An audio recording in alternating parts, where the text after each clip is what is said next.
که په حقیقت کې کامیابي غواړې، که د الله رضا غواړې، ښه ژوند غواړې، ښه رزق غواړې، صرف او صرف څلور خبرې مه هېروه.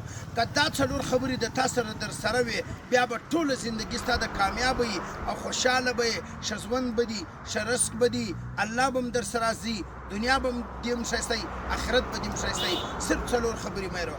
اوله خبره ده، په خپله زندګي کې چې څومره د الله شکر ادا کوې، څومره د الله شکر ادا کوې، هغومره به ته پر سکون او خوشحاله به یې.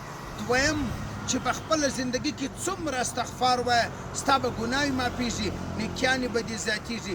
دریم، چې څومره د الله ذکر کوې، څومره الله زیات یادوې، هغومره به دې د الله سره تعلق او محبت چې دی هغه زیاتېږي.